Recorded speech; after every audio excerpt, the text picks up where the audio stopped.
Olá pessoal, meu nome é Leandro Cirilo e você está no canal Por que não o Everest? O livro de hoje é de Gary Keller e Jay Papasan, com o título A Única Coisa. O foco pode trazer resultados extraordinários para a sua vida. Capítulo 4. Tudo importa igualmente. A igualdade é um ideal valoroso buscado em nome da justiça e dos direitos humanos. No mundo real dos resultados, contudo, as coisas nem sempre são iguais. Não importa como os professores deem notas, dois estudantes não são iguais. Não importa quão talentosas sejam, duas pessoas nunca são iguais. Meia dúzia é igual a 6, e as pessoas devem absolutamente ser tratadas de modo igual. Mas, no mundo das conquistas, nem tudo importa da mesma forma. A igualdade é uma mentira.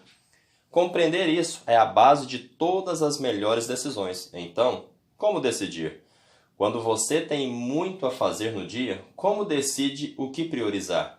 Quando éramos crianças em geral, fazíamos as coisas que precisávamos quando chegava a hora de fazê-las. Hora de tomar café da manhã, hora de ir à escola, hora da lição de casa, hora de cumprir os afazeres, hora do banho, hora de dormir. Depois, conforme crescemos, ganhamos uma margem de arbítrio.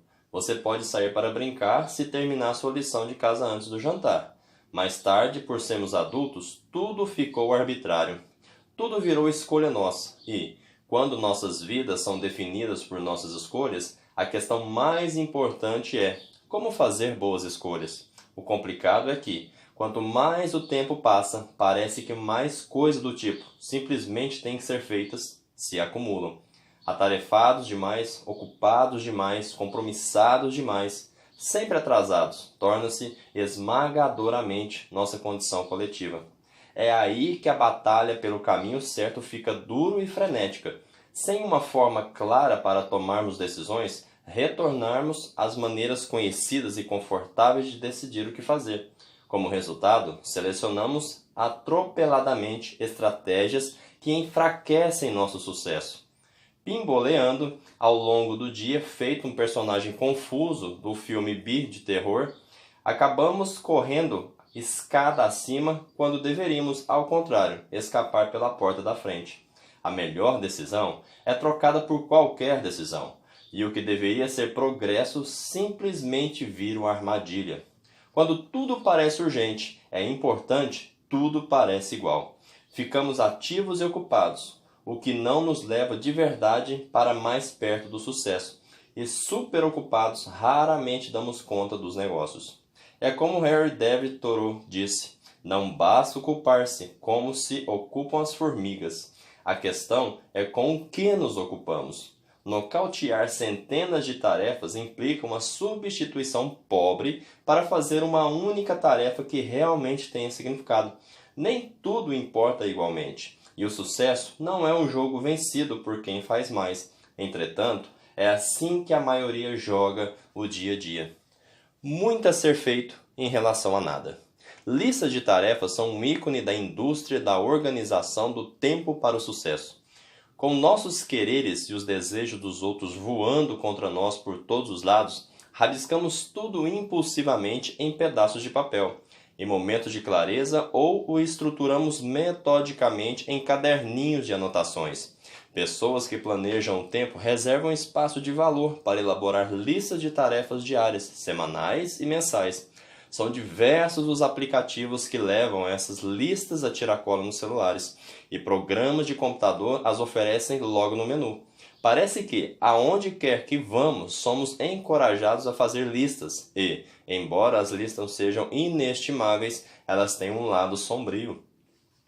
Enquanto servem como útil coleção de nossas melhores intenções, as listas também nos tiranizam com coisas triviais, sem importância, as quais nos sentimos obrigados a cumprir só porque estão na lista. Assim, naturalmente, muitos de nós têm uma relação de amor e ódio com as listas. Se você permitir, elas vão definir prioridades tanto quanto uma caixa abarrotada de e-mails dita seu dia. Ainda que a maioria deles seja sem importância, disfarçados como prioritários, Resolver essa tarefa na ordem em que a recebemos é agir como se uma engrenagem que range necessitasse imediatamente de óleo. Mas, como notou, oportunamente o primeiro-ministro australiano, as coisas mais importantes nem sempre são as que gritam mais alto. Empreendedores agem de forma diferente. Eles têm olhos para o essencial. Eles pausam por tempo suficiente para decidir o que importa e permitir que o importante guie o seu dia. Empreendedores fazem mais cedo o que os outros planejam fazer mais tarde e adiam, talvez por tempo indeterminado, o que os outros fazem mais cedo. A diferença não está na intenção, mas no caminho certo. Empreendedores sempre trabalham a partir de um senso claro de prioridade. Mantida no estado cru como simples inventário, uma lista de tarefas pode com facilidade desnorteá-lo. Uma lista de tarefas reúne simplesmente as coisas que você acha que precisa fazer. A primeira coisa da lista é apenas a primeira coisa em que pensou. Listas de tarefa em si não incorporam o propósito do sucesso. Na verdade, em sua maioria, trata-se apenas de listas de sobrevivência. Ajudam a sobreviver ao dia e à vida, mas não fazem de cada dia um trampolim para o próximo, de forma que você construa sequencialmente uma vida de sucesso. Perder muitas horas checando uma lista de tarefas e terminar o dia com uma lata de lixo cheia e uma mesa vazia não é nada virtuoso e não tem nada a ver com o sucesso. Em vez de uma lista de tarefas, você precisa de uma lista de sucesso, criada propositalmente em torno de resultados extraordinários. Listas de tarefas tendem a ser longas, as de sucesso são curtas. Uma puxa você para todas as direções, a outra aponta para uma direção específica. Uma é um diretório desorganizado, a outra é uma diretiva organizada. Se uma lista não é elaborada em torno do sucesso, então não é para ele que ela vai te levar. Se uma lista contém de tudo, provavelmente levará você a todos os lugares, menos aonde você quer chegar de verdade. Então, como uma pessoa de sucesso transforma uma lista de tarefas numa lista de sucesso? Com tantas coisas que você poderia fazer, como decidir o que importa mais a cada momento do seu dia? Basta seguir o Hurã. O Hurã desvenda o código. No fim dos anos 1930, um grupo de executivos da General Motors fez uma descoberta intrigante que abriu a porta para uma inovação incrível. Um dos leitores de cartão deles, dispositivo usado em computadores antigos, começou a produzir dados sem nexo. Enquanto investigavam a máquina com problema, encontraram um jeito de codificar mensagens secretas, algo de muito valor na época. Desde que as infames máquinas codificadoras alemãs Enigma apareceram durante a Primeira Guerra Mundial, codificar e decodificar tornou-se o assunto de alta segurança nacional, atiçando ainda mais a curiosidade do público. Os executivos da GM rapidamente ficaram convencidos de que seu código acidental era indecifrável. Um homem, consultor visitante da Western Electric, não concordou com isso. Aceitou o desafio de decifrar o código, virou a noite trabalhando e o quebrou por volta das 3 da madrugada. Seu nome era Joseph M. Hurã.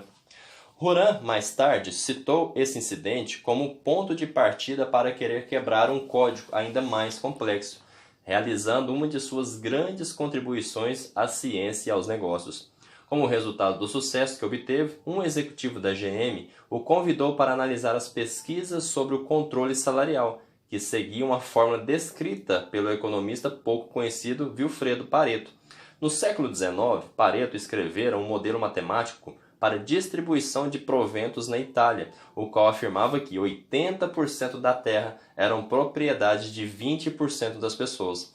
A riqueza não se distribuía igualmente. Na verdade, de acordo com Pareto, ela se concentrava de maneira bastante previsível, pioneiro no controle de qualidade. Hurã notara que um punhado de falhas costumava produzir a maioria dos problemas. Esse desequilíbrio não somente fazia sentido em sua experiência, como ele suspeitava de que se tratava de regra universal, e o que ele observara poderia ser ainda maior do que imaginara.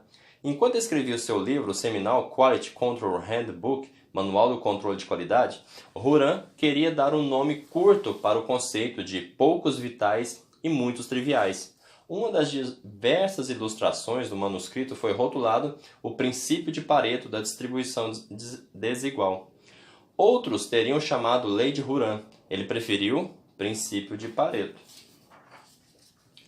O princípio de Pareto, no fim das contas, é tão real quanto a lei da gravidade, embora a maioria das pessoas falhe em ver a gravidade da questão.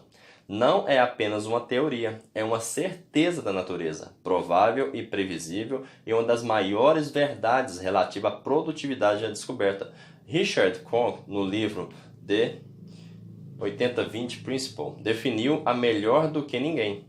O princípio 80-20 afirma que as menores causas e os menores investimentos ou esforços geralmente levam aos maiores resultados, aos rendimentos mais expressivos ou às mais valiosas recompensas. Em outras palavras, no mundo do sucesso, as coisas não são iguais. Uma pequena quantidade de causas cria a maioria dos resultados. O investimento correto cria a maioria dos rendimentos. Esforço seleto cria quase todas as recompensas. Pareto nos aponta para uma direção muito clara. A maioria do que você quer chegará graças à minoria do que você faz. Resultados extraordinários são criados desproporcionalmente, por meio de menos ações do que a maioria das pessoas supõe. Não se atenha a números. A verdade de Pareto refere-se à desigualdade e, embora seja, em geral, afirmada segundo a proporção de 80-20, pode, na verdade, aparecer em diversas proporções, dependendo das circunstâncias. Pode facilmente surgir como, digamos, 90-20, onde 90% do seu sucesso vem de 20% do seu esforço, ou 70-10 ou 60-5. Mas entenda que todos esses valores trabalham de acordo com os mesmos princípios. O grande insight de Juran foi que nem tudo importa igualmente. Algumas coisas importam mais do que as outras, muito mais. Uma lista de tarefas se torna uma lista de sucesso quando você aplica o princípio de Pareto a ela.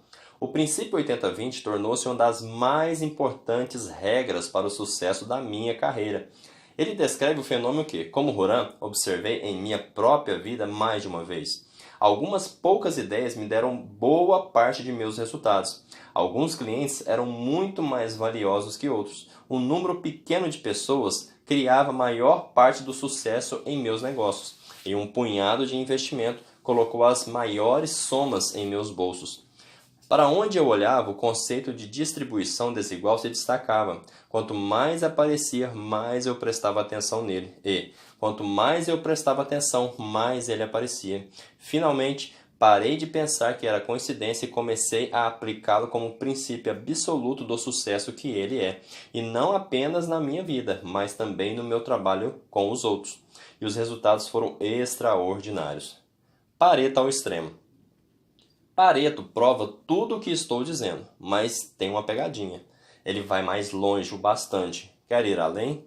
Quero que você leve o princípio de Pareto ao extremo. Quero que alcance a simplicidade identificando os 20% e depois quero que seja ainda mais simples, encontrando o que há de vital dentro do que é vital.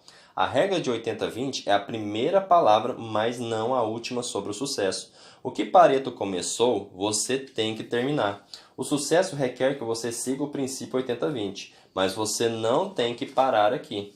Continue em frente. Dá para tirar 20% dos 20% dos 20% e continuar até que você descubra qual é a coisa mais importante. Não importa qual é a tarefa, a missão ou o objetivo, seja grande ou pequeno. Comece com uma lista tão extensa quanto quiser, mas cultive a ideia de que você vai reduzir até o pouco que é mais importante, sem parar até chegar ao que é realmente essencial. O que é imperativo, a única coisa? Em 2011, convoquei uma reunião com o nosso time-chave de executivos. Embora estivéssemos crescendo muito rápido, ainda não éramos conhecidos pelos grandões do nosso ramo. Desafiei nosso grupo a pensar em 100 maneiras de mudar essa situação. Levamos o dia inteiro para fazer uma lista. Na manhã seguinte, nós a estreitamos para 10 ideias, escolhendo apenas uma ideia principal. Foi decidido que eu escreveria um livro sobre como se tornar um executivo de elite em nosso ramo. Deu certo. 8 anos depois, esse livro não apenas se tornou um best-seller nacional, mas também deu início a uma série de livros com vendas totais acima de 1 milhão de cópias. Num ramo que concentra cerca de 1 milhão de pessoas, uma coisa mudou nossa imagem para sempre. Agora, mais uma vez, pare para fazer as contas. Uma ideia entre 100. Isso é levar Pareto ao extremo.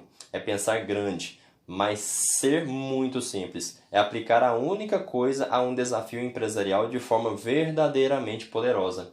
Mas esse raciocínio não se aplica apenas aos negócios. Quando completei 40 anos, comecei a ter aulas de guitarra e logo descobri que poderia praticar durante apenas 20 minutos por dia. Como não era muito, entendi que eu precisava condensar o que aprendia. Pedi conselhos ao meu amigo Eric Johnson, um dos melhores instrumentistas que já conheci. Ele disse que, se eu pudesse praticar apenas uma única coisa, então deveria ser escalas. Segui o conselho e escolhi a escala menor de blues. E descobri que, caso eu aprendesse a escala, poderia tocar muito do solo dos grandes guitarristas de clássico do rock, de Eric Clapton, de Billy Gibbons e talvez algum dia até Eric Johnson. Essa escala se tornou minha única coisa para a guitarra, abrindo-me as portas do mundo do rock and roll. A desigualdade de esforço em prol de resultados está em todo lugar na sua vida, basta você procurar. E, se aplicar esse princípio, ele trará o sucesso que busca. Sempre haverá algumas poucas coisas que importam muito mais que o restante e, entre estas, uma será a mais relevante. Internalizar esse conceito é como ganhar uma bússola mágica. Sempre que você se sentir perdido ou sem direção, pode sacá-la para lembrar-se de descobrir o que mais importa. Boas ideias. Tópico 1. Seja simples. Não se preocupe em acumular tarefas. Foque em ser produtivo. Permita que apenas o mais importante direcione o seu dia. Tópico 2. Vá ao extremo. Quando descobrir o que realmente é relevante, continue perguntando o que é mais importante, até que sobre apenas uma coisa. A atividade central tende a estar no topo da sua lista de sucesso. Tópico 3. Diga não. Não importa se você diz depois ou nunca, a ideia é dizer agora não, para qualquer coisa que você poderia fazer em vez de concluir o que é mais importante. Tópico 4. Não se prenda ao jogo do ok, feito. Se acreditamos que as coisas não importam igualmente, temos de agir desse modo. Não podemos ser direcionados pela ideia de que tudo tem de ser feito, eliminando coisas da lista, e de que isso é o que traz o sucesso. Não podemos ficar presos nesse jogo, que nunca produz vencedores. A verdade é que as coisas têm mesmo valores diferentes entre si, e o sucesso vem quando nos preocupamos com o que é mais importante. Às vezes, essa é a primeira coisa que você faz, às vezes é a única. De qualquer maneira, fazer a coisa mais importante é sempre o mais importante. Gostou? Compartilhe, curta a página, manda para aquela pessoa que você sabe que gosta de ler e até a próxima. Fiquem com Deus.